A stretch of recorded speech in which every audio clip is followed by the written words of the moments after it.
It's Friday. Late night happy hour is back to close out the week. It's a DC and the Sunshine Man podcast. Dave Cokin. Must feel different, Dave. Must feel different. The birthday this week, buddy. How you doing? I'm all right. I celebrated the birthday by doing nothing different than I ordinarily do. Got some good food. What'd you get?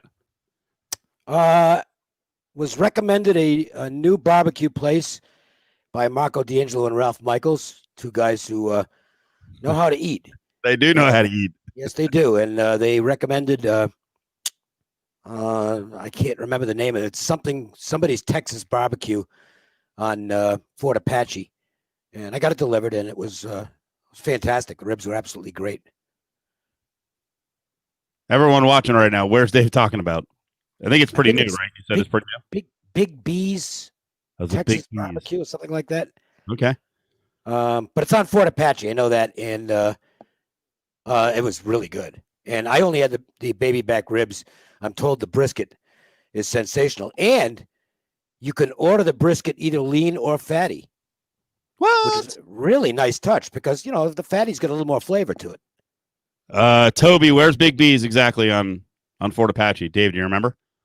No, I ordered. I didn't go there. I had it delivered. We'll look it up. I mean, it's not that tough. All right, good deal. I love barbecue. I know a new barbecue place. I know a new barbecue place opened. The reason I remember it is because they advertise with Lotus, but it's over in the old Memphis barbecue spot that is on Rainbow. No. That one, I don't know what that one. That one, I think, is a funeral home. You're talking about the one that used to be Gates on the east side? No, this one's near Henderson. It's Eastern and Warm Springs. Yeah, there used to be a Memphis barbecue, and actually, I lived in about 18 places here in Vegas, and I lived in an apartment complex right across the way with the one, the only Brandon Tierney, who's now doing CBS National Radio. So, yeah, Brandon, when he first came to Vegas, was working at Sports Fan Radio Network, and they were like, this guy's coming to town. I know you're a Jets fan. Well, he's a Jets fan. He's a Yankees fan. You're a Yankees fan. I was like, yeah, we'll give it a try. So, and he was a fun guy to live with. He was in his 20s. He wasn't the father he is now, but yeah, Fort Apache and Patrick. So down there. Okay. All right. I'll have to try it out. Yeah, this the one on the Warm Springs is now Texas barbecue place, or like L2, I think it's called, something like that. I don't know. They're all over town, and a lot of them are really good. But I really enjoyed this place. Lucille's more of a chain. I like Lucille's, not bad. I like Lucille's. Yeah. And they've got watermelon slices at Lucille's, which is a perfect side for barbecue. Ray with the yes. L2. Ray, I will mention this is just you and I. It's not going to turn into a conversation, but I like Captain Sandy and that Bobby dude. My God, what an immature fucking oaf he is. Jesus Christ. He has a way with women. Okay, I'll leave it at that. That's it. Who is this? It's a cheesy old. It's not really old because it's still on. There's a show called Below Deck that I've been obsessing about because that's the reality show that Max Gillum went on and did the naked sushi thing. That got him in trouble. These people are. Yeah, Max Gillum's a quarterback for UNLV, and he got in trouble. Okay. That I heard that story. Yeah, okay. So the show is basically a reality show based on charter boat, these 130 to 160 foot super yachts, and then they bring in a crew. The crew that serves the rich people is always fighting and fucking, and they're real horny. So it's good. Well, if they ever have me on as a guest, I'll do the sushi thing. I think you got it. Do you know anyone who does that in town? Does anyone in town when they're not right now, obviously with COVID restrictions? I mean, they have kind of tough to do that with a mask on. Yeah, I mean, they do. They do some. I don't know what they have on top of them, some kind of parchment paper or something. So, and you eat the sushi off the naked lady. Sounds like fun. Yeah, but college athlete doing the naked sushi. Also, how did he get the boat? Max Gillum does come from a lot of money. I also think, the boat, they may charge for some of the boat, or who knows, Bravo might pay for the whole cost of the boat. I don't know the deal on the show. I'm fascinated by it though. I lost I never had any interest in reality shows, but really got turned off them thanks to the experience at Lotus many years ago, where I forget, it was some makeover show, and I think they had Ballpark Frank was the Oh, subject. that's right. They snipped and clipped, not that way snip, but Well, they snipped and clipped BPF. yeah, and some of the stuff was just, this isn't, I mean, it was just such bullshit. They had Mitch Moss walk up and down a hallway like 4 times so they could Right. get the right look or something course, like that. It's like, well, wait a minute, he's just walking down the hall. Yeah. How does that fit in a reality show if you keep on making him do it? Yeah, like, this is stupid. They do shoot and reshoot, and I'll give you a good example of it. I've now had I don't know if anyone saw this. Does anyone follow? And I can't remember his last name. I'll have to look it up. Does anyone follow on social media the owner manager of? Now I'm blanking on the goddamn bar. See, I start telling stories and see what happens, Dave. This started happening to you around this age. When I was working with you, and you'd be like, I can't remember, and I'd be like, what's wrong with you, Dave? And now I'm here. I can remember shit. It gets worse, Andy. Now there's a place called the Rusty Spur Saloon down near Blue Diamond and the Silverton. It's really small. It's I feel like the lobby building is I don't know. They split it in half, and on one side is a bar called the Rusty Spur Saloon. So long story short, if it's real, I think it's real. He sent out a clip of an email he'd gotten from the bar rescue show with John Taffer. I don't know if you've ever seen this. I've seen it on the program guide. I've actually not seen the show. So the show is basically making over a bar, but again, it's a reality deal. So they need drama in the bar. They need a couple of flunky employees who are going to push back.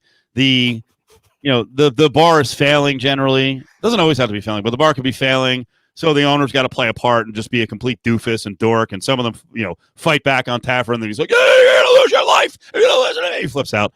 I mean, I love the concept and I like Taffer, but anyway, the guy from the Rusty Spur Saloon, I think it was 2 days ago on Facebook, clipped an email that he got. Taffer is based very much here in Vegas, so they want to do like a whole season of Vegas bars that he's going to make over.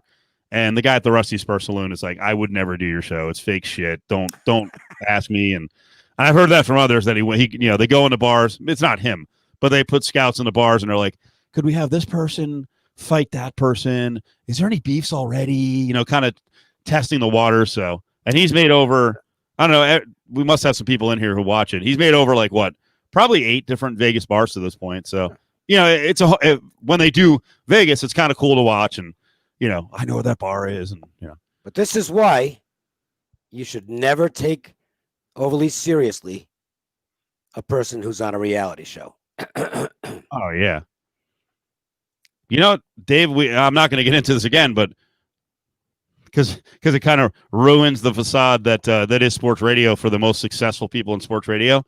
You should never take seriously the most serious host, or I'm sorry, the biggest paid host, the highest paid host, and get all mad at them. Like, if you really believe that Baker Mayfield is mad at Colin Cowherd for the hat on backwards thing, we're all buying into a stupid bit. Mm-hmm. I hope Baker's still not buying into this. No, I think he's playing it for what it's worth. He's a pretty good actor. I mean, those progressive commercials should win an Emmy. He is very good. The one where he gets locked out. I mean, it's pretty good. It's a good commercial. Great. He's getting wanded. It's just like, all right. You get in, security doesn't know me. By the way, in that commercial, one of the security guards calls him, I thought it was Barker, which kind of makes sense with Baker. He's like, all right, Barker. But someone said it was actually Parker, so I don't get that. But I like Barker better. Yeah. Joy Taylor is a very nice looking woman, and she knows it to the point where she sends out a picture of herself every day, which I was actually thinking about doing that, Dave. You should have done that years ago. Like a glam photo of you after you put your makeup on, you trim the beard, start of the day for the radio show, start of the day for Wager Talk. You should send out, something with a nice tight sweater on. Maybe some, maybe something that shows off your ass. I think people would like that. Yeah. I used to have makeup put on for the Proline show. I know you did. We had different makeup people almost every year, and some of them were really good. But we had one guy one year, and he really enjoyed putting the makeup on. He put it on everything. I mean, he put makeup on your hands. Oh, really? Like, I mean, talk about being efficient. Jeez. So Dave's birthday was this week. He's a little over 65. 68. I would, let's keep you at like 60 or 65. You don't have to just blurt it out. I'm trying to. I mean, I am looking forward to the next one because I imagine there's going to be quite a few good jokes that surround the next one. Oh my God. I think we busted your balls real hard when you were like, let's see, it would have been, I guess it would have been your 60th. Yes, they were busting your chops, and now you're like, yeah, I'm ready for 70. No, I've never cared about it much anyway. I have fun with it.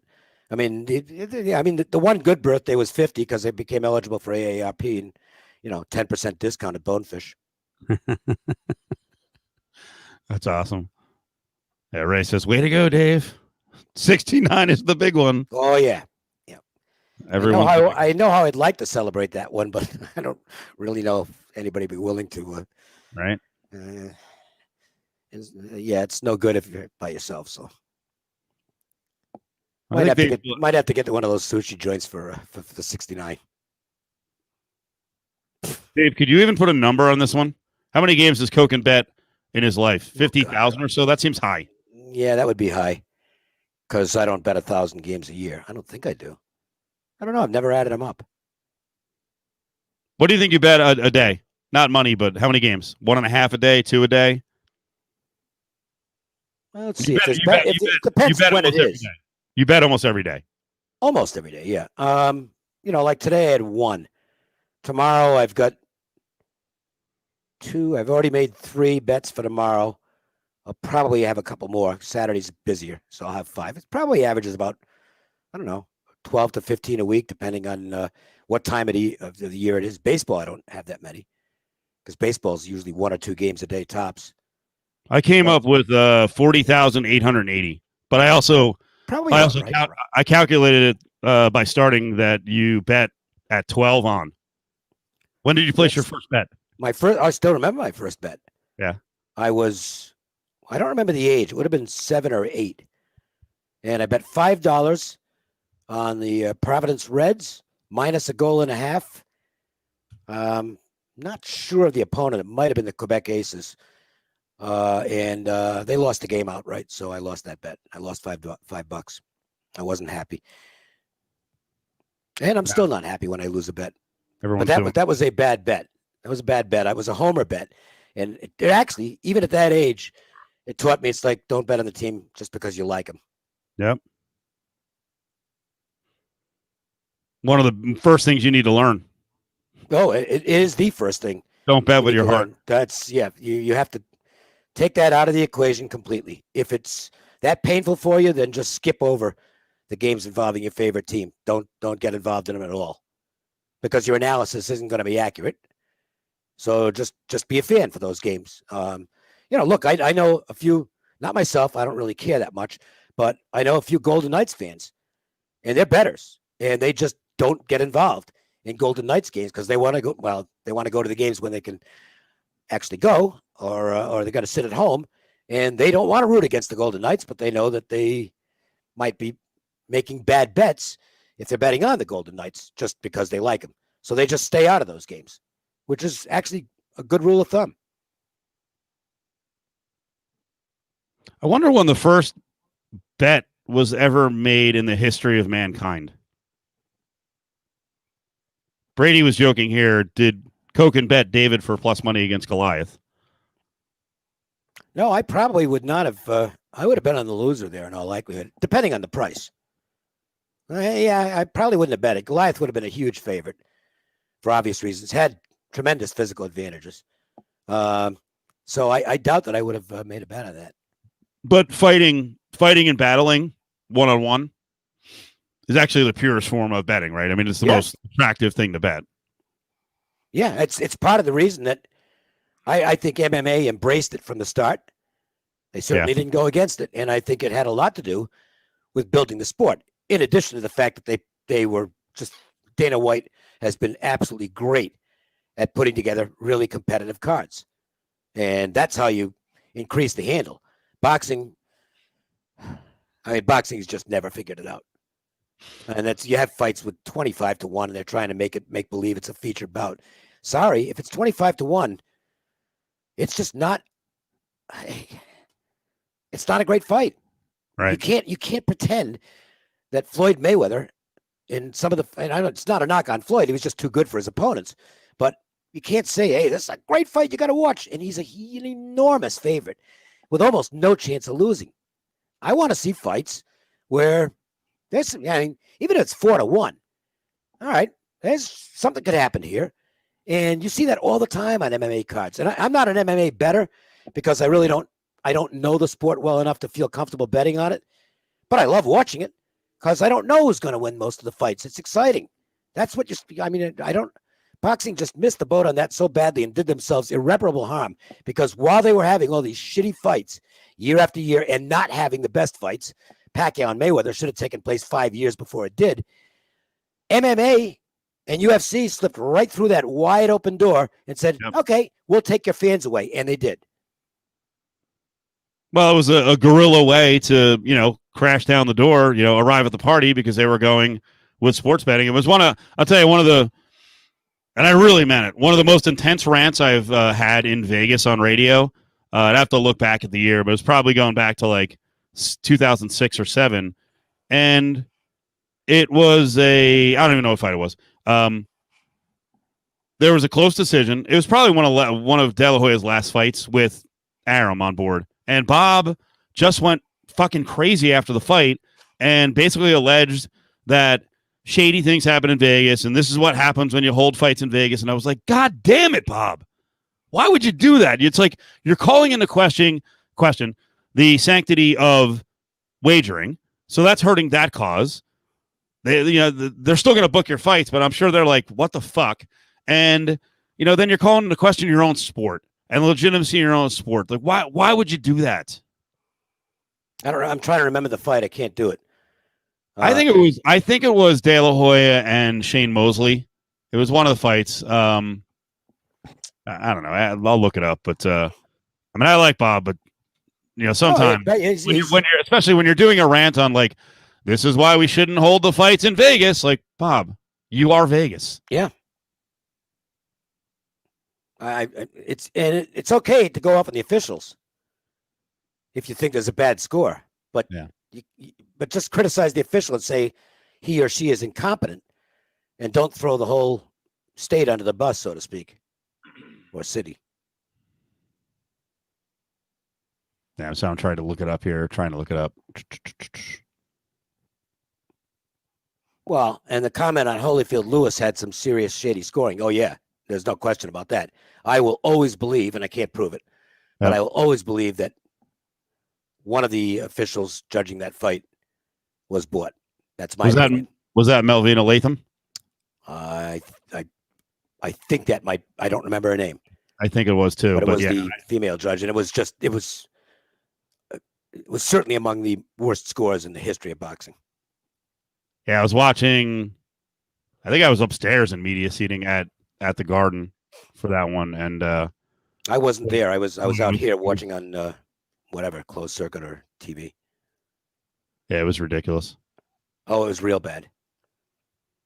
And then some stuff came out afterwards about a connection with Don King, and it was like, this doesn't look good at all. And I can't say that anything went on, but it sure looked like it. But again, that's just my opinion. I have no proof, and therefore nobody can sue me. They'd have to go and sue a lot of people because there were a lot of people who were not happy with that fight. Yeah, the Lewis fight, New York MSG. God, you know what's funny? I'm looking back at ledgers and grids of records, and I'm like, fuck, these guys stopped fighting a long time ago. Not only are you getting old, Dave, I'm getting old. Oh, we all are. And believe me, and it's the weirdest thing. I know I've said this before. I don't know if I've ever said it on the air or anything, but it's just weird how your perspective on time changes. When I was a little kid, the worst day of the year. Every year, the worst day of the year was the first day of school, because summer vacation was going to take forever to get there. I mean, oh, jeez. I mean, the time went by so slowly. And then you hit a certain age. You're like, slow and down. You discover, like, Jesus Christ, what the hell happened? It was just last week, and now it's next week. I mean, it's just zoom. And believe me, they do go faster when you get older. They don't really, but they feel like they do. It's a little. I won't pretend that it's like the average. What's the average lifespan's? What, 78 for a guy? I'm 68. I mean, that's fortunately I've got good genes, but it's still a little daunting. Yeah, one of the listeners was right. I think it was actually I was smearing the good name of Melvina Latham. It was actually Eugenia Williams. Oh, okay. Yep. And that wasn't the only weird decision she had over the course of her run as a judge. So, and that's the one thing, I've never heard an accusation like that toward any of the Nevada judges. They've been accused of incompetence, and correctly so in some cases, but I've never ever heard a rumor. And again, I've been out of it for a few years, so maybe something's happened in the interim that I don't know about, but never heard any allegations made toward Nevada judges. And I think with good reason. I think we've had some good, at least in my time in the fight game, we had some really good commissioners who they did their best work in making sure that they had judges who were above board. You might not agree with their scores, but they weren't doing anything underhanded. New York, not so sure. California, not so sure. And some of the southern states, Texas in particular, you got to be kidding. Okay, I haven't had that out here. The worst we've ever had is like, how in God's name could you give that round to so and so? And and there are some judges who I think are not very good that stay on as judges, and I don't know why. But by and large, I still think Nevada's been the best over the years in terms of getting fights right. In Vegas, there's been a few questions exactly about Adelaide Bird. A few here and there. Yeah, but I don't think from a cheating standpoint. I think more from it's what's she looking at. Right. I've never heard anybody ever make any accusations as far as anything else goes. She might not be a very good judge, and I don't disagree with that. But I think she's completely legit. I still think the fix for a lot of this, I don't mean to use the word fix, but yeah, the fix for a lot of this would be open scoring. Are you pro or anti open scoring? I always hear like, once a fighter gets out in front, then they'll just coast. Well, if they want to coast and take the risk, the other side of it is the fighter who is way behind knows they're way behind and is going to press on the gas pedal, because there are way too many fights where someone thinks they're ahead. They either fight like crap, like De La Hoya did against Trinidad down the stretch, and open scoring would make, if the fight's going to a decision, you know the dog is at least going to fight, and if they don't, then it's a real indictment on them. If they just freaking bail and they know their way down. Yeah, I guess my worry is that if a judge gets a round wrong, I don't know. It's almost like you'd have to have the judge put on. I don't know how you'd keep him from. I guess could put the scoring up during the breaks and have the judge has to wear like freaking blinders. I think you have to put him in a box of some kind. Yeah, a box. Kind of like gold judges in the NHL. Yeah, they're you can't get to them, so they'd have to be in some kind of a protected zone. No, I think both sides of the argument have merit. I'd like to know what the score is. At the same time, I guess the suspense part is fun too, because I get to score it at home and then compare what I've got to what the judges have. We got a lot of. Good. No, go ahead. I'm done. I was going to say we got a lot of betting questions. We'll get to them here in just a minute. I wanted to get to one more question about. your experience covering sports. I don't know. I can't find it now. Someone was asking you, what's the best event you've ever seen live? What was the best live event that you covered? Sporting event. Hagler Hearns. That's a pretty good one. Oh, it was incredible. It was incredible. I mean, 3 rounds. It was the 3 most exciting rounds of boxing I've ever seen. And it was a really big fight atmosphere, and that was really. And I hadn't been doing it that long at that time, so it was kind of new. I wasn't as blasé about it as I think I got.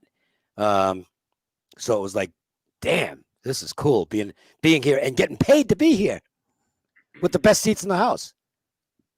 That was fun. That's funny, isn't it, though, that when you're asked this most of the time, because I'm the same way, I will usually name a fight over any other sporting event. Yeah. Yeah, a great fight still it's the one-on-one, it's the ultimate battle. And a really great fight, especially if you're in person, it's an extraordinary thing because the crowd is nuts. I've never found anything, and I've been to some big games over the years. But that, to me, the great fights that I've been to still are the standout, and that was the standout of all. I mean, even the media was going nuts. Yeah, because it was just holy shit. I mean, these guys are this is unbelievable. That first round of that fight. It was incredible. It didn't get any worse after that, but the first round of that fight you just don't see first rounds like that. I mean, it was just all hell breaking loose for the entire duration of the fight. And the one thing we knew was somebody's getting knocked out. This is not going to last long. Somebody's going to get knocked out, and they did. Rock 'em, sock 'em. Oh. The media doesn't yell at fights. And they don't stand up. Yeah. But at this fight, it was like, you couldn't help yourself. I mean, it was like even at ringside, it's like, oh, geez, oh. It was incredible.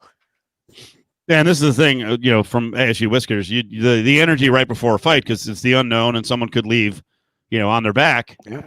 It can't be matched, and it happens, generally happens pretty quick. Like, you're going to get some good action for a big fight. I thought the atmosphere in the arena and the build-up to the fight with De La Hoya and Trinidad was awesome. Yep.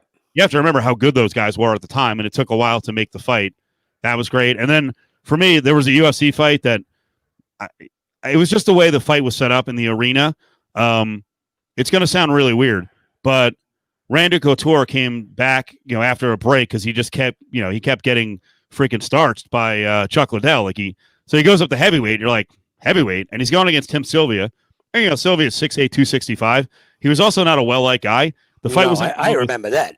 Dave, I swear to God, because we talked to Sylvia, and you're like, guy's a fucking prick sometimes. But it was in Columbus. I think it might have been the first time they made it to Ohio, because licensing used to be a big deal. Every UFC fight that broke a barrier, like now it's like, oh, they fight everywhere. Back then they didn't. I mean, it was 2 states, maybe 3 at the most. So they get into this market. It's Couture stepping up. He's an old man. He's going against heavyweight champ. The guy's 6'8". Couture is like 6'2".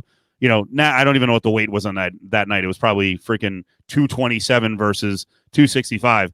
And I swear, it was like, whatever, 18,800. It was like 18,765 were for Couture, and Tim Sylvia had like 35 fans. And Couture just walks across the ring and fucking lands like the first big right. And the place was like, like it was just animals, because we're like, we fucking hate this guy and we love this guy. And then he wound up pulling off the upset. And he was like, he was an old man winning the championship. What was the other one? Did Frank Mir beat the wrestler? Frank Mir beat Brock Lesnar. Yeah.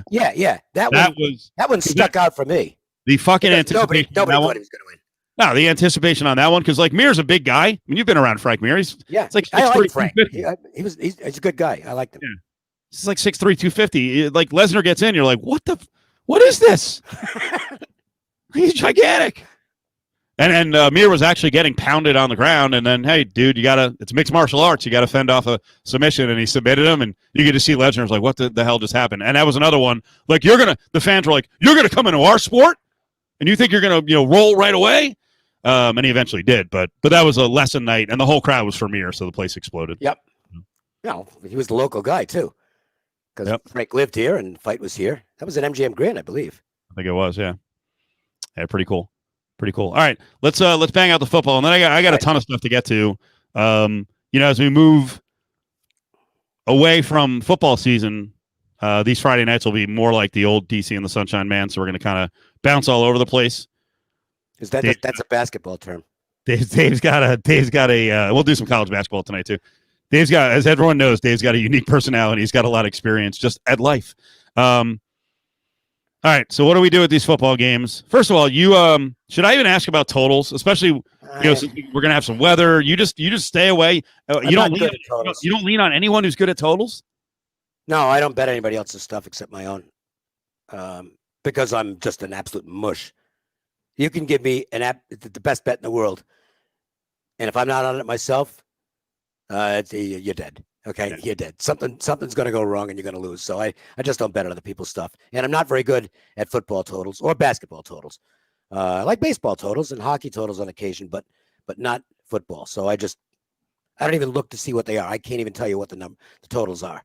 I just go with the sides. I actually, by the way, went 24-19 in the NFL this year, which is, for those who are not aware, there's a reason I don't plug my NFL very much. It's been mostly a 50-50 sport for me over the years. I just don't have a great feel for it. I have to do it because of the business I'm in, but I limit the number of plays. And as you can tell, we're into the playoffs. 17 weeks of NFL plus a week of playoffs. I've played a total of 43 games all year. And I'm only playing one this weekend. But right. I had a pretty good year, actually. 24-19 is, it's not going to win any awards, but it's not bad. And the game I'm playing is the Ravens. A little bad news. It looks like the wind is not going to be as much of a factor as anticipated. I thought that was something that would really favor the Ravens because they are the better running team and they have a better defensive running team as well. Looks like the winds are not going to be as bad as projected, so that's probably a little plus for Buffalo. But I still tend to, and this might be part of the reason I don't do as well in the NFL as college. I have the same mindset in terms of my approach. And in college football, I'm very much an in the trenches guy. If I can find the team that's going to win the ground game battle, they're going to win the game most of the time. And this is an old stat, but it's still true. Not against the spread, but teams that outrush the opponent in college by a 2-1 margin or better win the game almost 90% of the time. Mm. And they cover the spread somewhere in the 70% range. Of course, the trick is you got to find out who that is before the game starts. But it is a factor. I like using that same philosophy in the NFL, but it just doesn't work as well in the NFL because the offenses are way more versatile and the quarterbacks are a whole lot better. So, but it still fits that theory for me here. Baltimore is better rushing the ball and better defending the run. And, if you can keep the Buffalo offense off the field, got a good chance to beat him. And, Indianapolis ran the ball real well last week, got themselves back in the game, actually running the football when they were down 2 touchdowns in the fourth quarter. And if they can run the ball, so can Baltimore. So I think the Ravens have a real good shot here. I think the game's a toss-up to me. Taking 2.5 it's a free 2.5 points. So I took it. I'm with you on the weather, though. I was really hoping there was going to be weather, and all of a sudden, the Ravens don't have to throw as much. Josh Allen, I don't think it's going to be as reliable in wind and snow. And give me, if it's especially snowy, give me Lamar Jackson out in the open field with defenders with less than stellar traction, trying to figure out where the hell he's going. I will say this: the Bills were absolutely great the last 6 weeks of the regular season. They were not great last week. They were lucky to win the game, and I got to tell you, Frank Reich, his personality is extreme aggressiveness as a coach. So he was in character last week, and it works for him. Most of the time, it didn't work for him last week. And whatever could go wrong for the Colts kind of did. If you want to blame Reich, that's fine. I mean, he's ultimately the one who made the decisions, and they didn't work out. But the Bills are lucky to be playing this week. That might be a good thing or not. It could signal that they are ready to cool off from the level they were playing at late in the season because they were the best team in the league over the last 6 weeks. Or it could mean that, they got the big gulp out of the way and now they're going to be loose. But at the same time, the Ravens also got the big gulp out of the way. because they hadn't done well in the playoffs. And, they were down 10-0 early last week, and it looks like another choke. And they never gave up a point the rest of the game and won. So you might have two teams in positive mindsets here. I went with the Ravens. We'll see what happens. It's a very popular underdog choice, which worries me a bit. Chiefs 10 against the Browns. Are you in this camp of Chiefs will just be able to, or will be able to go into the playoffs and just say, it's go time. We're going to start covering. We're going to start crushing. Or, can the Browns get out to a lead, run the ball, sort of use the Raiders formula in game one? It was a high-scoring game, but the Raiders took the air to the ball a lot by running it well. Yep. Are the Browns a live dog? They are if they follow Oakland, my God. If they follow the Las Vegas game plan and just stick to it. I think they're live. They can keep the Kansas City offense off the field, and I think they can run some. They've got a good running game. If they get away from that, then they're playing into the Chiefs' hands. You got to keep Mahomes off the field because he's going to put the points up. So you've got to try and exploit what you can against the Kansas City defense, which isn't rock solid. And if they do that, it's a good battle. I'm hoping, just from a betting standpoint, I'm not a big live bettor, but I did learn a little lesson last year. And if the Chiefs fall behind early, I might just have to throw something on them as smaller favorites or dogs, because that worked pretty well last year. There's also opportunities on the other side, though. The books are not real keen on, giving you a good number in game for the Chiefs comeback. Right. Not at all. No, especially the second game. It's like I mean, they're way down, and the price is what? But I think I bet it anyway. Didn't manage to win it. So I might look at that. I can't guarantee it. I want to see how things are playing out. Because last year, even when they're way behind, it's like, they're coming back. Actually, you know what? The way Cleveland they let Pittsburgh back into it last week. I mean, that game was over.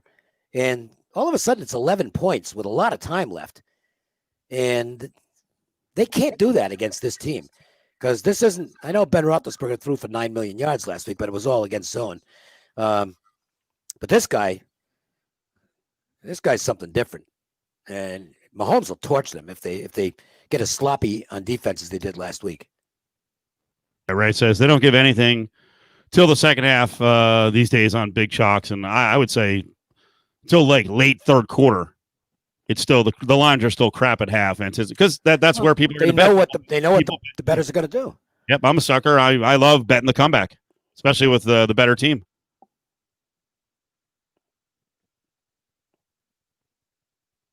I can't argue against it. I still can't argue against it. If I had to bet the game right now, I would take Cleveland.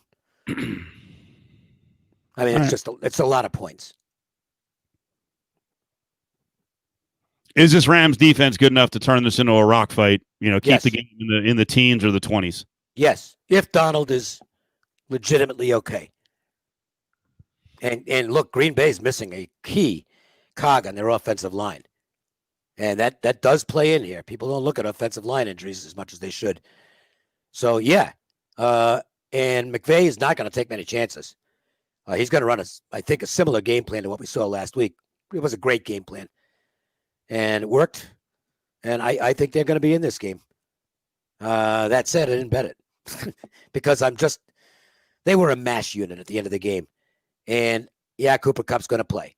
But I don't know how healthy he is. Donald's going to play, but I don't know how healthy he is. Goff is going to play, but the hand's still not right, the finger. So there's a lot of ifs there. And I don't want to get tied up with a ticket and see these guys operating at well under 100%, because then they're probably not going to win. And then the finale of the weekend, the Old Man Bowl, Breeze, Brady, Saints won both of the games during the week.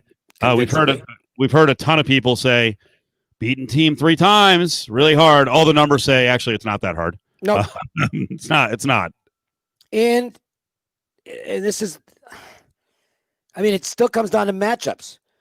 And and I'm not betting this game either. So, take this with not just a grain of salt, but the whole canister of salt, because I'm not backing this with my own money. And I won't sell it or anything like that. I don't give out plays that I don't don't bet it myself. Brady's had a lot of problems with good pass rushers. If you look at the numbers in the games where they faced teams with really good pass rushers, I think they were 1-4.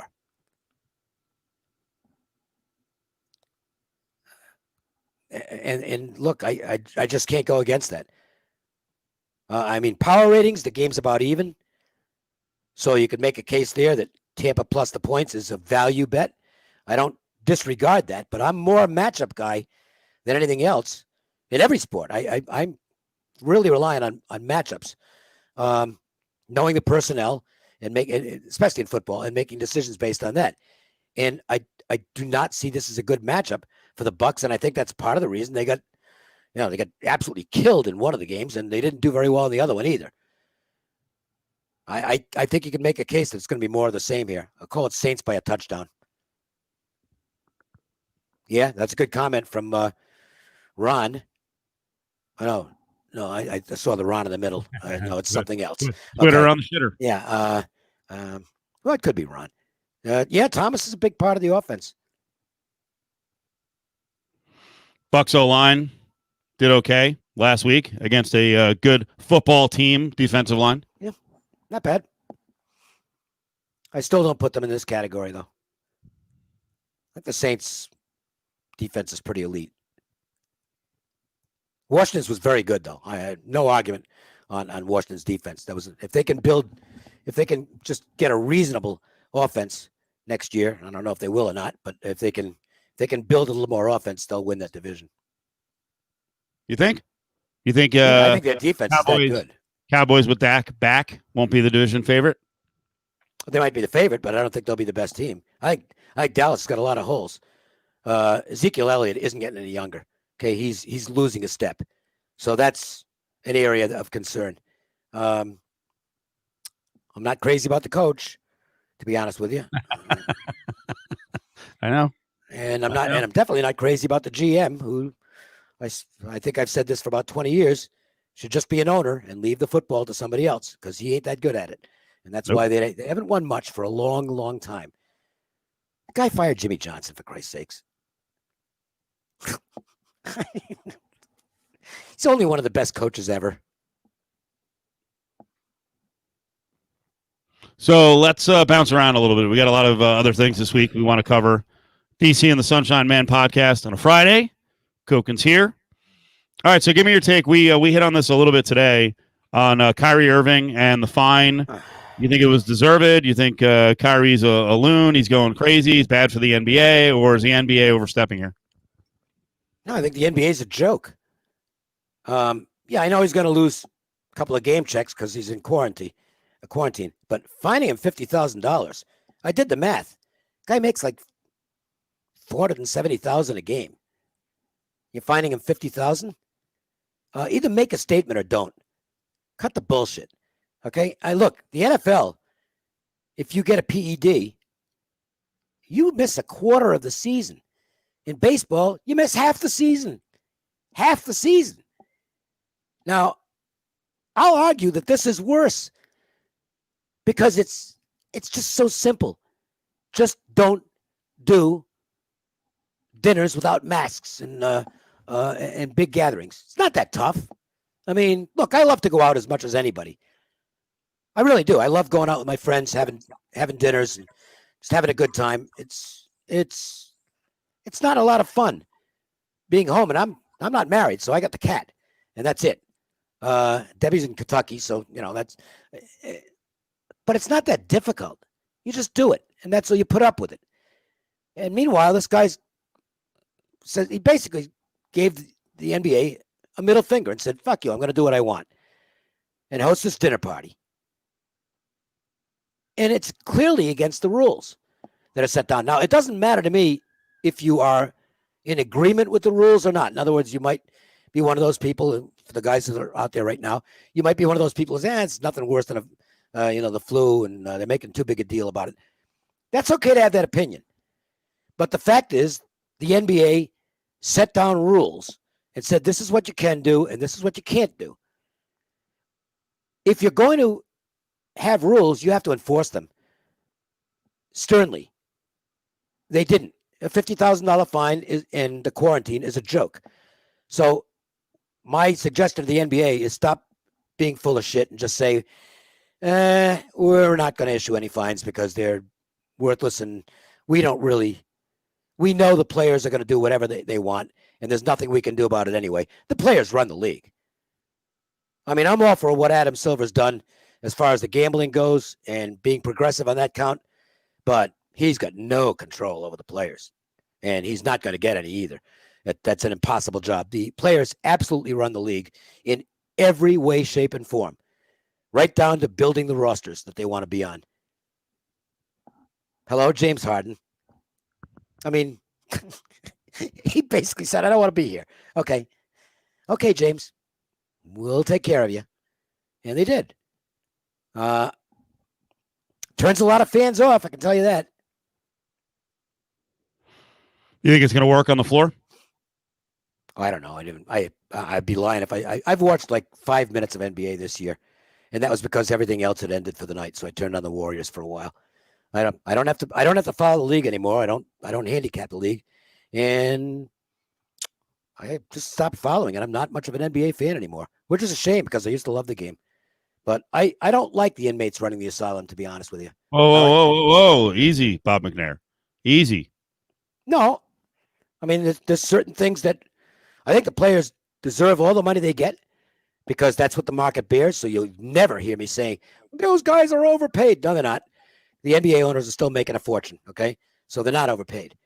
But as far as rules and regulations are concerned, and the way the league is constructed now, I don't think it's real good. If you go into a season and there's only like 4 teams that have a chance to compete out of approximately 30, I don't know that's a good thing. It's not like that in the NFL. It really isn't like that in baseball, even without a salary cap. It certainly isn't like that in the NHL. So, to me, I think the NBA's hurt themselves by giving the players a little too much power. I'll say I think they've hurt themselves with an audience that doesn't watch the NBA anyway and gave up 20 years ago. Or at least doesn't watch it till the playoffs. Right. Because the regular season, there is no sport where the regular season is more meaningless than the NBA. I mean, all the suspense is what? Who makes the last playoff spots in the Eastern and Western Conference and then gets the shit kicked out of them in the first round? Ooh, can't wait for that. The NBA gets good when everybody's eliminated except the 4 teams you knew were going to be there at the start of the year. Then It's okay. Now I got to watch, and then I'll get involved and watch that because now it's exciting. But I want to see. That's why I like what baseball did this past season, and I think they should stay with it. And I argued against this because I was a traditionalist, old geezer. There's enough teams in the playoffs. Go ahead and expand the playoffs to half the teams. Keep the extra inning rule in for the regular season. It was really fun to watch how managers handled. All right, what do we do now with the runner on second thing? I like the three. You got to face three batters minimum, unless the inning ends. As far as the bullpen goes, I thought baseball did a great job this past year. So they're doing positive things. The NFL it might be the best run business in the world. I mean, we'll find fault with them sometimes because they can be, a little too corporate, but it's tough to find fault with the way they do business. I mean, they know how to put the butts in the seats when fans can go to the games. I know people say, well, the ratings are down, not the viewership. Okay, the ratings are down because more people stream stuff now than they used to. The viewership is enormous, and it keeps going up. The NFL is the king. So let's go back to baseball first, and then we'll get back to the NBA. On baseball, how big do you want the playoff field? There's 30 teams? Right. I'm fine with 14. And that doesn't devalue the regular season. That was my original thought was, the regular season became really exciting because now you had some teams battling for those last playoff spots. So, no, I think it actually worked in reverse to the way I thought it would. You still reward the team that finishes first, that has the best record. They get a nice reward. But it's a chance for more teams to compete, and it also means less teams dumping, and that's really good. I like that. Yes. I mean, the Giants, it was widely assumed that the San Francisco Giants were going to be dumping at the deadline this year because they were supposed to suck. But the Giants ended up being in the playoff chase right until the end, and they actually added pieces. So they took a shot and said, hey, let's try and make the playoffs. That's good. Yeah. I don't want to see teams dumping. You know, there's already one Pittsburgh Pirates and one Cleveland Indians, and that's all we need, okay? We don't need any more than that. And one Chicago Cubs. Yeah, I mean, I understand it. I think it's a little too soon. I think the Cubs still had a probable playoff team. Of course they did. But they decided, all right, we're gonna do it now. Then we're gonna have to do it at some point. So maybe they're ahead of the curve. We'll see. And at least there's one good team in Chicago because the White Sox they're going to be really exciting. Well, I'll say this on the expanded playoffs. I don't love them because I think it's going to screw over some of the best teams, you know, over the course of whatever, 154, 162, however many games they get in. I don't like that. I don't like the variance on the early series where you could have a big favorite get knocked out because, you know, they get off to a bad start. And I agree with you. Baseball needs the expanded playoffs because there are so many owners in baseball who just don't give a shit. Like, you basically have to hold their feet to the fire or they will just give up because they can make money by not trying. Well, the Indians were a good example of that this year because, believe me, the Indians would have dumped half the roster, except they were in the playoff race and they couldn't do that. Right. I mean, the fans might have revolted and just said, that's it, we're done. We're never going again. So at least they played it out last year. They've pretty much made sure they won't have to be in that position again this year. But at least they stuck around last year and made a run. Now in the NBA, you laid it out there. Hey, regular season doesn't mean much. We're all waiting for it to get down to the Final Four. What about college football? Isn't it the same thing? No, because to me, there's one team, maybe two if you want to include Clemson. There's half your playoff field. Okay, well that's not great. That's not great that half the field is decided before we even play a game. No, but the thing of it is, in college football, you can have teams that are never going to sniff a championship, but there's still tremendous excitement. I mean, even right here in this state, it's a good rivalry, and if UNLV can get a little better, it becomes an even better rivalry. Now, Nevada, Reno, and UNLV are not going to be ever making the playoffs, ever, okay? But that's still a phenomenal rivalry. Completely underrated nationally. There's a lot of those around college football. And that, to me, is what college football is all about, is conference rivalries. You don't have to be a championship-level team to have those phenomenal rivalries. And so I don't think the playoffs matter as much in college football as they do. They're great in that, we get 2 weekends of some real excitement at the end of the year. But even some of the bowl games, if it's good, and this year was an exception because basically there were no bowl games that were any good prior to the playoffs because of what was going on. The fans couldn't attend. The atmosphere was completely different. But normally, and I use the Las Vegas Bowl as a good example. Is it a meaningful game? No. It's a reward for two teams that had decent regular seasons. And yet the Las Vegas Bowl, much in thanks to the way Tina Kunze Murphy built it years ago, has become a real event around town. Fans come from both schools, particularly the Mountain West school when it was a Mountain West thing, and it still will be real big because it's Las Vegas once we get back to normal. It's not a big game in terms of the overall picture, but it is a big game because it's the Las Vegas Bowl, and the players get real excited about it. And I think that's one of the beautiful things about college football is it doesn't have to be an important game for it to still be really meaningful. I love college football. I think there's more balance than people give it credit for. I do too. It's clearly driven by betting, so that's awesome. But the bottom line is, it is not much different than the NBA. The college football world for the last, I don't know, 35 years. The champion, whether it was done with the CFP, the BCS, is generally going to be a top 10 blue blood every year winning the title. It really is no different than the NBA. I mean, think about it, Dave. When's the last time a real outlier got a piece of the national title? And for the audience, see what you can come up with. Well, because there should have been one. I thought it was one of the screw jobs of my life watching college football. That Utah team that went unbeaten, right? They could play with anybody. They were an absolutely great football team, and they fucked them. It's as simple as that. That was 12 years ago. Yep. Right?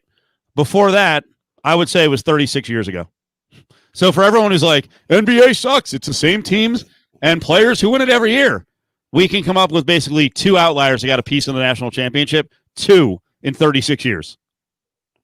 I think it might be more if we went to an 8-team playoff, which I think I would like to see an 8-team playoff. I agree with you. And that's 84 is BYU. Yep. Yep. That team I did not think was the best in the country. No. They played was Michigan 6-5 coming into the game in the bowl game? Yep. I mean, also that's part of the system that fucks the outlier team. They don't even get to play a great team. They don't even get the reward like, hey, let us knock off a big boy. No, you know what? You can play the 5th team, the Big Ten, and then we will forever have the touche. You didn't play anybody. Well, you didn't let us play anybody. I would have loved to have seen what that Boise State team that beat Oklahoma could have done in a playoff. Yep. I mean, Chris Peterson was at the top of his game then, and they had some good players, that team. I mean, they had some real talent on that team. And they would have been a handful for anybody. And I'll tell you, I know they blew the game to Georgia, and it wasn't the full Georgia team, but Cincinnati deserved a chance. Of course. Not to be in the top 4, because I don't know that they did there, but they certainly would have been in the top 8, and they deserved an opportunity. They played one of the better teams in the SEC, the conference that everyone loves, and they played them down to the wire. They played them well into the 4th quarter. To me, that was they blew the game. They did blow the game. Yeah. They controlled that game and let it get away in the 4th quarter. I don't know what happened. The moment got too big for them or whatever, but they actually should have won that game. But they covered the spread, which is what counts. Yeah.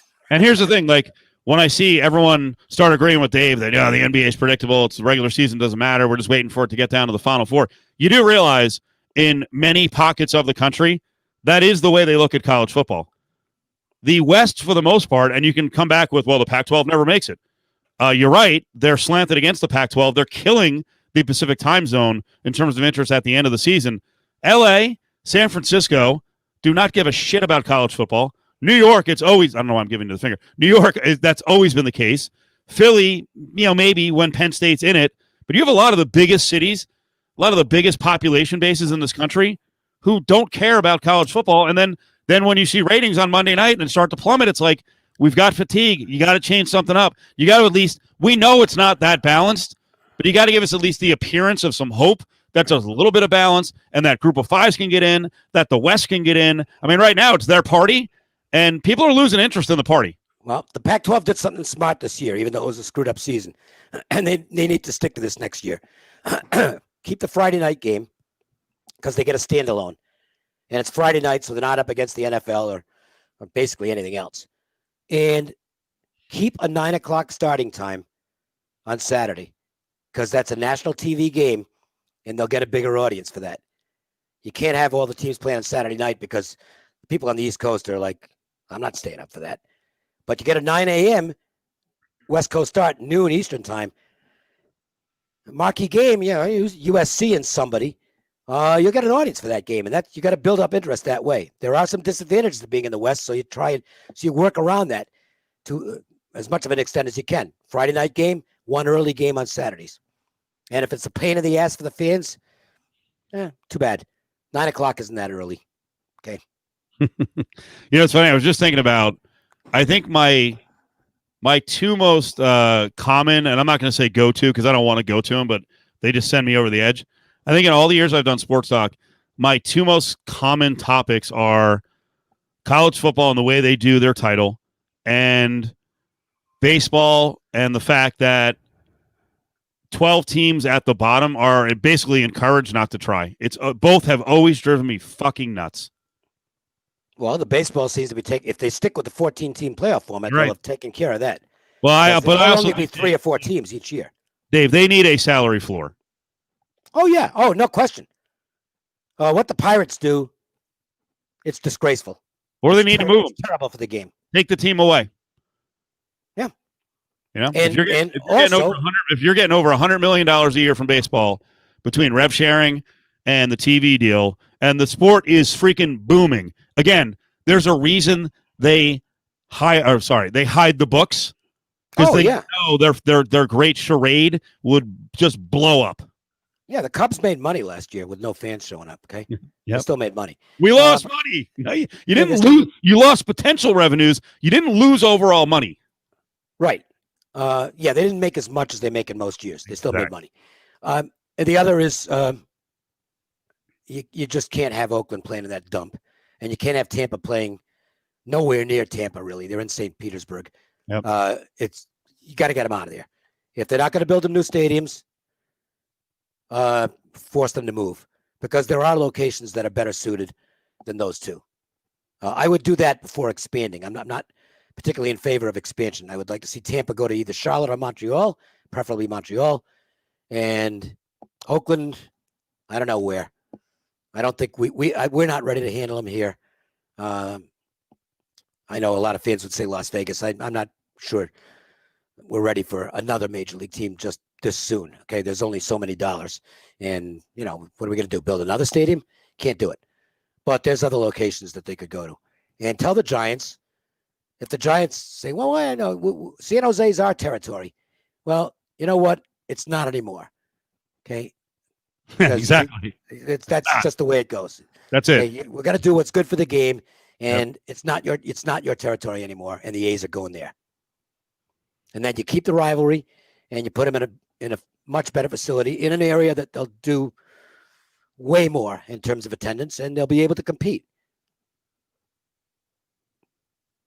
You like cities like Nashville and Portland? I don't know that Portland's big enough. I think Portland's a one major league sport town, and they've already got their major league sport. What was the other one? I mentioned Nashville. Oh, Nashville would probably be good. Yeah. Nashville or Charlotte. I think they're both capable of housing a baseball. Those are good sports towns. Natural rivals at that point with Atlanta. Yeah. They'd have to reconfigure because the Rays are in the AL East and they can't be there anymore if they go to they still could. Okay, never mind. Yeah. So Dave wanted to hit on Kyrie. Dave also wanted to hit on something else, and I got a bunch of topics to close out on, but I'm going to bring up your boy. Man, I love pillows. I love pillows. I love this man. Not really. There he is, my pillow guy. He's the rage of the internets today. Do we need any preview on this, Dave, or just play it? It's actually, and I'm not taking sides in this. Yeah. But I couldn't help but watch this and wonder how a guy this dim, it just shows you don't have to be real smart to become a wildly successful businessman. Huh? He came up with a good product, and I've never tried it. So he marketed it very well. He knows how to market, man. There are some people who have like a cult-like existence. So, and maybe that's why Mike Lindell is the way he is now. Falling at the feet of his leader. But yeah, here's Mike Lindell. He's getting a lot of attention lately. Come on, Jay Lawrence. I don't think you wiped your ass with the MyPillow. No, I hear it's a good pillow. I don't know. I don't have one. But it seems very popular. We're heading off for this week, this historical week. I'm actually going to be meeting with General Flynn, Sidney Powell, everybody on my team. What is stuff going on that I can't say? All I want to do is give everybody confidence that Donald Trump's going to be your president for the next 4 years. All this, they're very much afraid all the evidence that I know is there is going to come out this week. And everybody praying everybody praying for protection for everybody that's standing up to these guys for our country. This is the only time we have in history to beat these guys, to suppress the evil and beat the evil. This is it's a blessing that we're in. We're on election night that that Donald Trump got so many votes that actually broke the algorithms of the machines. This is all going to be revealed. If that hadn't happened, if all of you hadn't voted in our country, if we hadn't all voted and because of this great president, those algorithms would not have broke, and we wouldn't be sitting here talking right now. We would all went to bed. They would have been over in the morning, and but because he got 6 million more votes than what they expected, which is close to 80 million, and this will all come out. Biden only got 68 million, if that. I mean, you're going to see all these things. What a conspiracy of they. I always love when folks throw out they. That's a pretty big conspiracy. Dave, what do you think about Mike Lindell? I mean, here's the thing. I don't think he's very good at math. I can tell you that, because you can't break an algorithm. Yeah. You can't break an algorithm. Things were so crazy last week. I'm open to anything happening this week. Nothing will shock me. No, but this guy's he's a Looney Tune. I don't know him, so I could be wrong, but man, he sounds like he's hammered. I mean, I've sat next to guys at bars that I know have had several drinks, and he's talking just like they are, not the subject matter, but just the lack of coherence. And I love my team. I'm meeting with my team, Sidney Powell and whoever else. Did Trump know that he'd lost? He's no longer the head of the team, I guess. Mike Lindell is. What a wacko. So what do you think happens next week? Anything crazier than we saw last week? Oh, I don't know about that, but I mean, we're going to have an inauguration in a few days, and that's that. And then we'll see how he does. I don't know. He could be a terrible. I have no idea. He could be a terrible president, or he could be great. Time will tell. When will President Trump leave the White House? Well, I think he wants to. I guess the announcement, not an announcement, but the speculation is he wants some spectacular military. Yes. He would like to do it going. Yeah, he has to be out essentially by noon. I think that's eviction time. But he would like that morning, I'm guessing, to steal a little bit of the thunder, also to pump up his ego. He wants to have a big going away celebration in the morning. I don't know that that'll take place in Washington. I think they're kind of busy that day, and there's already enough stuff going on. So you might have to do that down at Mar-a-Lago. Maybe you can get the military to head down there for a round of golf and a 21-gun salute. Do you believe there'll be a military send-off anywhere? I would have my doubts. I don't know. I don't think so. It's never been done before, and I don't think so. But I don't know if they want to do it. If he's got some, if he's got enough support for it, what do I care? If that gives him a boner, okay. Are you afraid they'll declare martial law? No. Okay. No, I think a lesson was learned last week in terms of getting properly prepared, and I don't have any information as to whether anything was pre-planned or anything. I just watch the news like anybody else, so I don't know about that stuff. I'm not as up on things as Mike Lindell. But I think it'll be handled well. However, I understand that you want to put on a little bit of a show. It's a matter of national pride and stuff like that. I got no problems if they do the whole thing virtually. Just get in a room, have the judge there, you have the Bible there, and whatever else has to be there, and just do it and move on. It's it. I don't know. Sometimes it's a great celebration. I don't think with what's going on in the country right now, there's anything to particularly celebrate. Let's have a big celebration once this pandemic, once COVID gets flattened.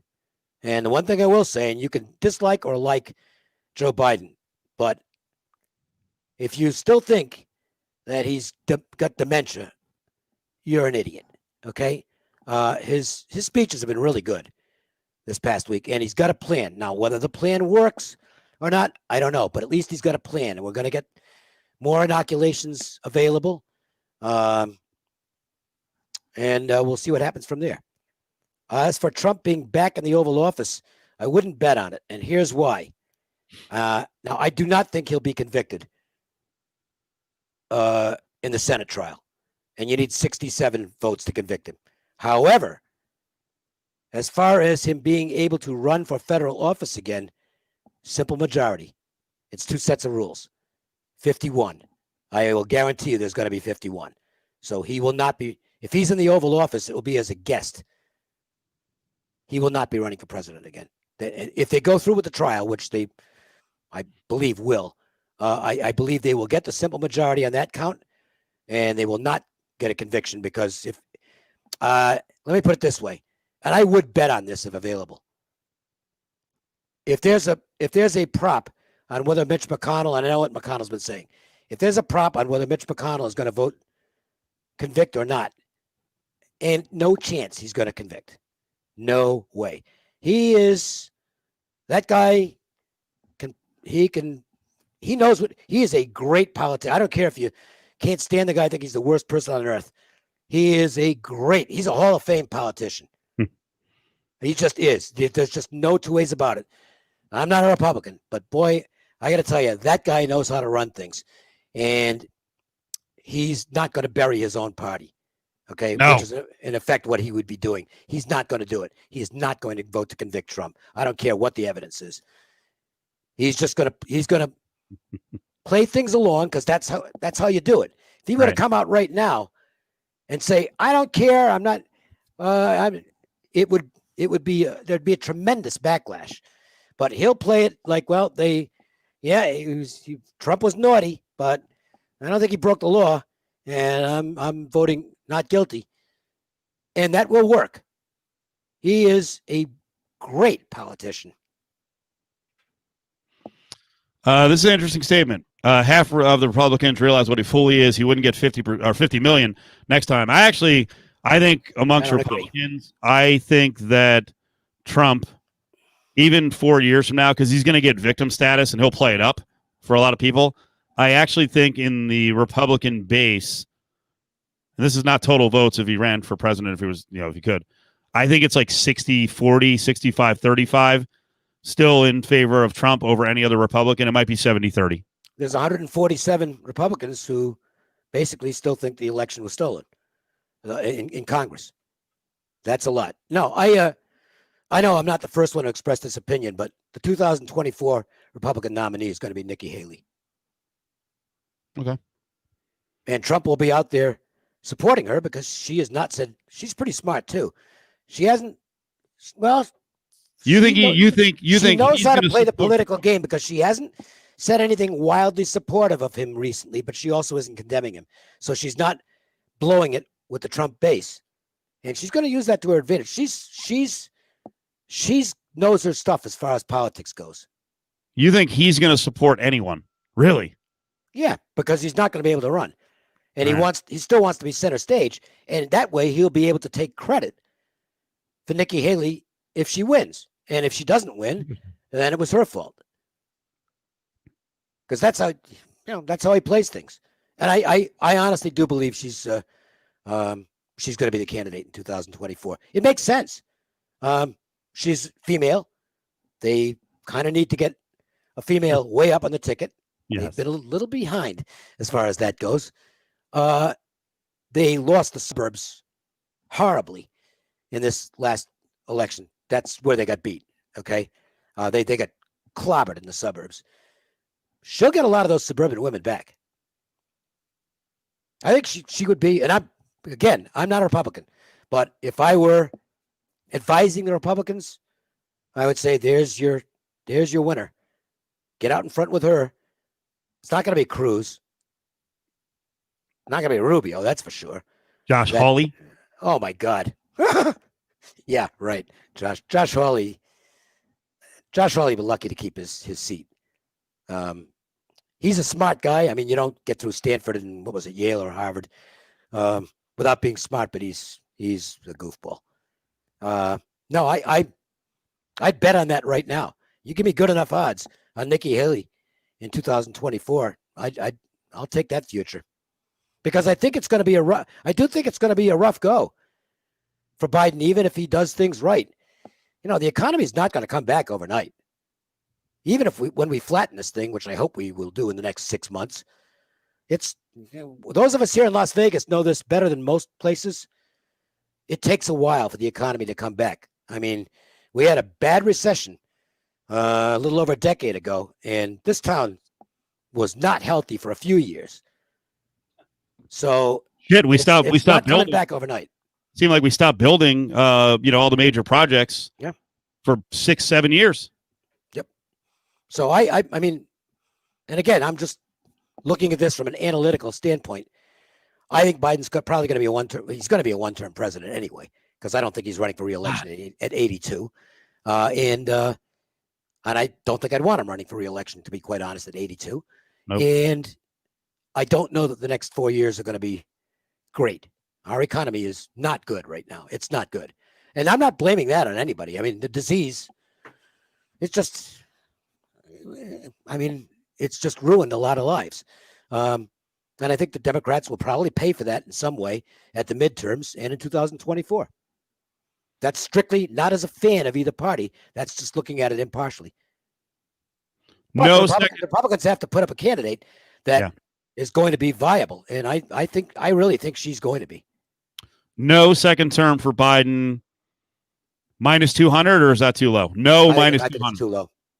What would you put it at? 350, 400, 500? In that area. Oh, wow. Okay. I got no fight for you. I think his current vice president could be the nominee. Wouldn't that be interesting if we had two women heading the tickets for the Democrats and the Republicans? That would be historic. Yeah, you'll be 72 and you'll be like, back in my day.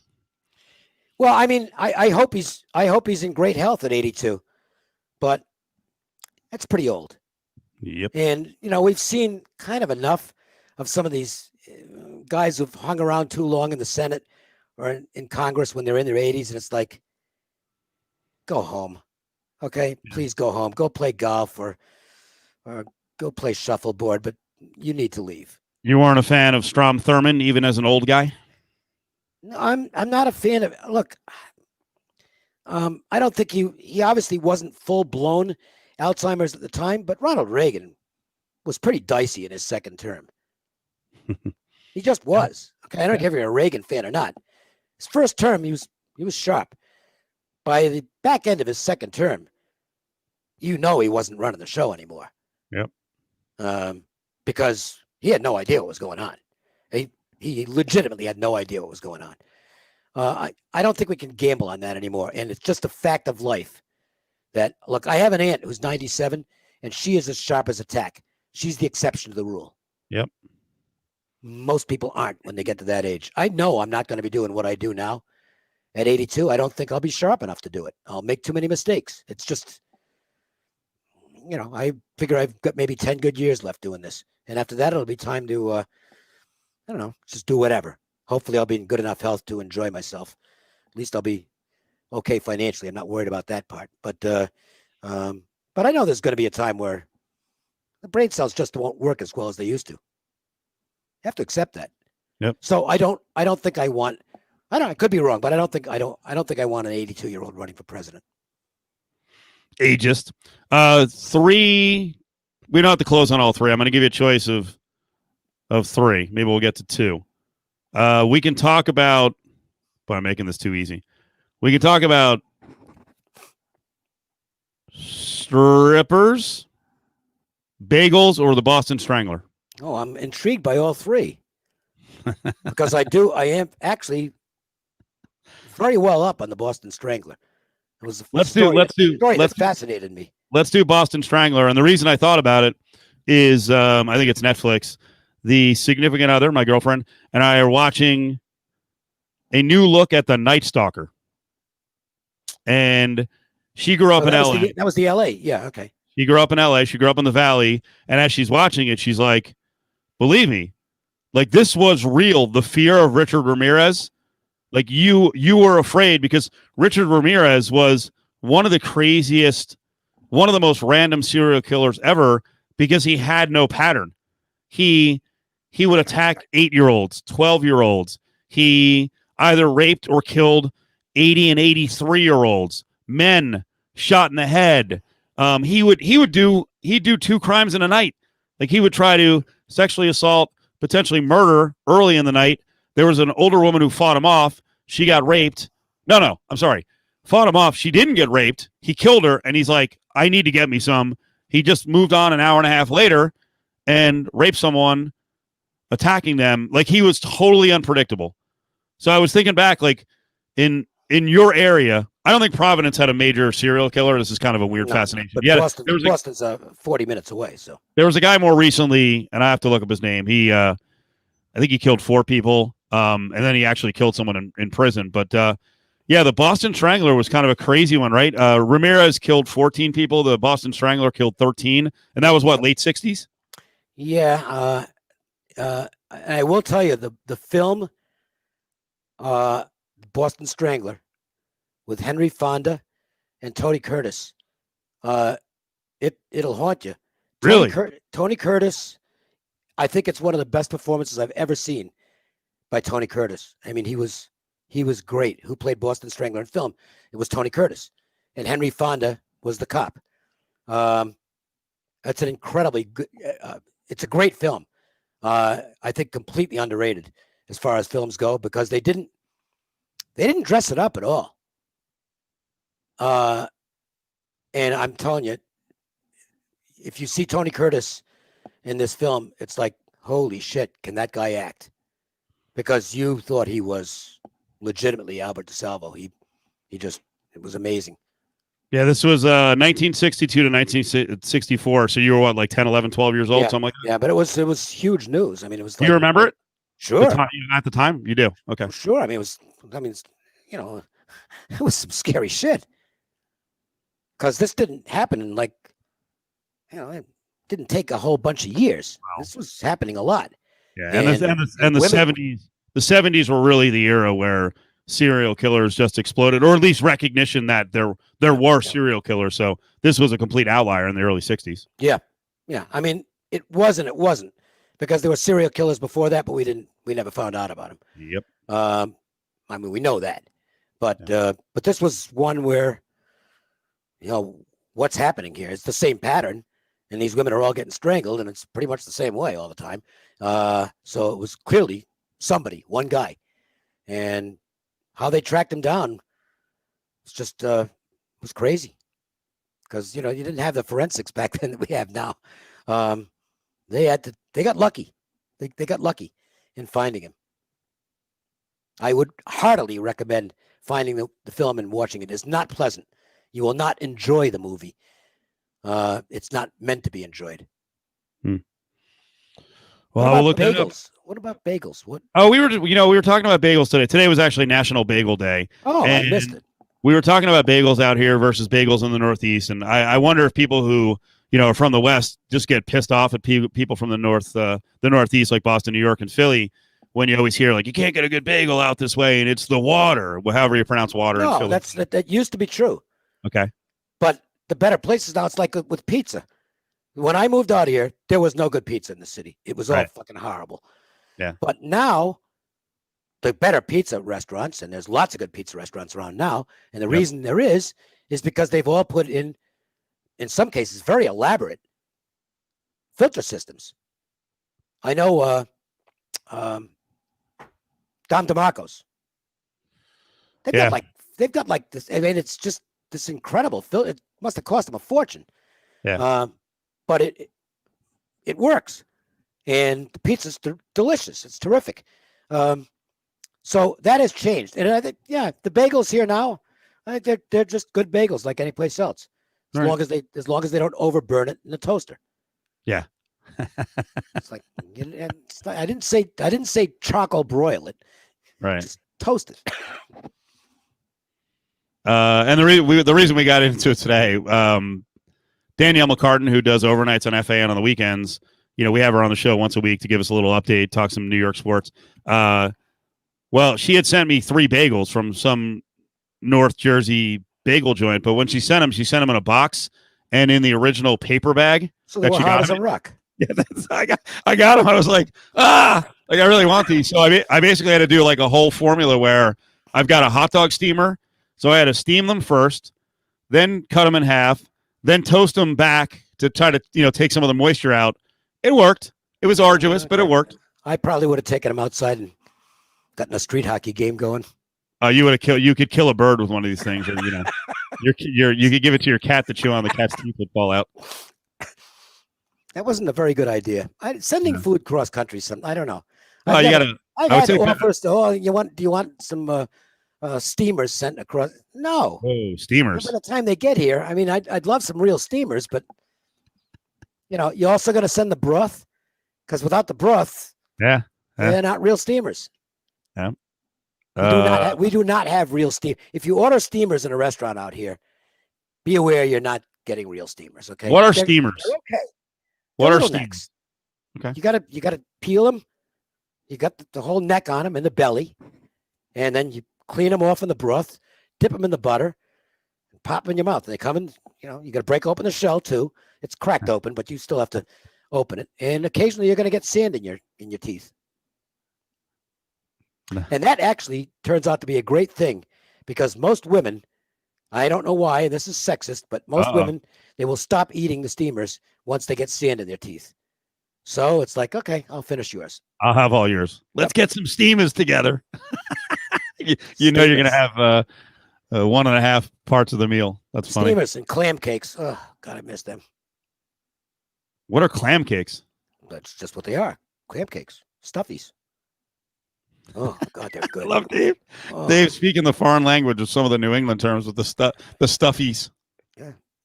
No, fantastic. Quahogs. I used to get the quahogs, go out to the beach, find them, crack them open on a rock, and eat them raw. Those are good days, man. I have never really been in New England except a little bit of Western New England. So I've never been on the coast. Never been on the Connecticut coast or Rhode Island. My parents used to go. What's the big resort? Is it Mystic? No, that's Connecticut. What's the one in Rhode Island? Yeah, what's the one in Rhode Island? Isn't there a? Well, we got a few in Narragansett, Newport. Probably Newport they would go to, but we never went with them. What are the beaches like there? They're not nearly as good as the beaches out west. Okay. Or in Florida. Right. They suck. They pretty much suck. Okay, the water's really cold. I was gonna say, does the water ever get warm? You want to freeze. I don't care if it's August. You go in the water in Maine. Yeah. You're gonna freeze your ass off. Okay. The coastline's beautiful though. Yeah. And no, I mean the Maine coastline is amazing. Not so much in the winter, but in the summer it's actually beautiful up there. And Old Orchard Beach was probably still is, I would assume, a great resort. Tremendous influx of Canadians from Montreal. They vacation there in the summertime, and it's a lot of fun. And I assume just like the Jersey Shore, I will say the Jersey Shore is a little bit different. It's not rocky. They've worked on the beaches over the years. No, Wildwood. I used to like Wildwood. They've cleaned it up somewhat because it used to be kind of dirty I know that. around my time, but they've cleaned it up. They've done a lot of beach reclamation, so they've tried to make the beaches bigger. And to your point, Wildwood's beach is it is so wide to get out to the water. It's amazing. Yeah. That's the way Atlantic City used to be when I was a kid. Yeah. But the shoreline actually changed there. Yeah. Evolution and erosion in this case. And, it disappeared. And Wildwood, I know they had sewage issues at one point and had to literally close the beach. Yeah. But I guess they fixed that and it's back to being a great resort again. And that's where the water is really nice. Yeah. Because it's a really nice temperature. You can go in there and it's like you can actually go swimming there. Yep. Seaside, I'll take the Del Mar, Ocean City. No, the first time I went out to LA and I saw the beaches, I was like, first of all, I don't have to pay $13 to get on the beach? What? And like Californians are like, pay? Yeah. These fuckers in New Jersey, you gotta have a beach badge. You gotta, if you buy a season badge, it's through the roof. The parking's ridiculous. It's outrageous. I don't know what it's like in Rhode Island now. There might be fees. No, I mean, Solano Beach is literally my favorite place in the world, in Del Mar. Yeah, it's a great beach, and it's in a perfect location. I'll give you the stripper thing real quick. We were kind of joking around about it on the air today, about James Harden putting on weight, and I guess a lot of people are like, "Hey, he's going to miss the strip clubs in Houston." And I was just talking. I started joking around about Harden needing a little more cushion, a little more power for all those lap dances. So it didn't make any sense. But then we got into a discussion about strippers who are like powerhouses, because there are strippers, when you look at them, they are fucking yoked. Oh yeah. Do you like that? No, not so much. Are you more of a traditionalist? I would put myself very much in the traditionalist category. I don't know. I mean, I'm not gonna. I wouldn't say no, but yes, of course. I prefer that she not be physically superior to me. I don't particularly want to be with a girl who might just beat the crap out of me. Okay. I always appreciated the ones who really cared about the pole. Yes, pun intended. But who could do the pole work, and a lot of them, when they would get off, like it was like rippling muscles. I'm like, God damn. Yeah. It's gonna be an ass kick. By the way, follow Fade, La Jolla, California. My favorite restaurant in the world is in La Jolla, California. Trulux. What is that? It's a steakhouse. Okay. And it is amazing. I seriously thought of moving to La Jolla just to be near that steakhouse. I'm not joking. It is great. It's a chain, but there's only like 6, maybe nationwide. So it's kind of like Joe's along that line. And it's just, oh God, the food's great. Service is incredible. And I love that place. And that's in La Jolla. Are you going to leave here? I don't know. I strongly considered it, but California's really screwed up. There's a reason people are leaving California. I mean, it's a great place to live climate-wise. You can't do better. But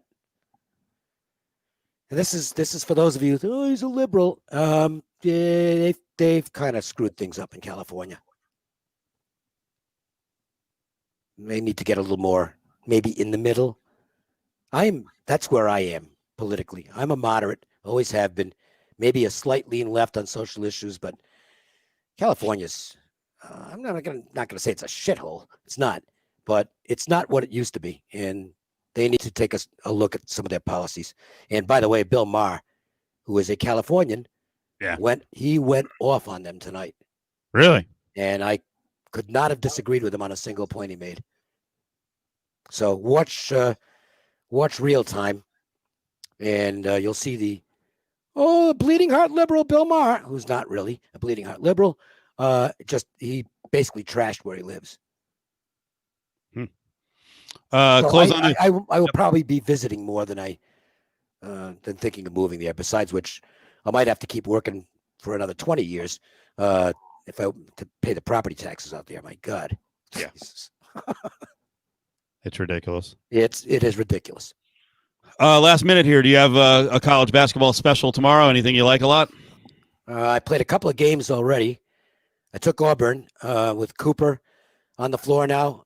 They're a completely different team. And Auburn's only going to have a handful of games they really get fired up for because they can't play in the tournament this year.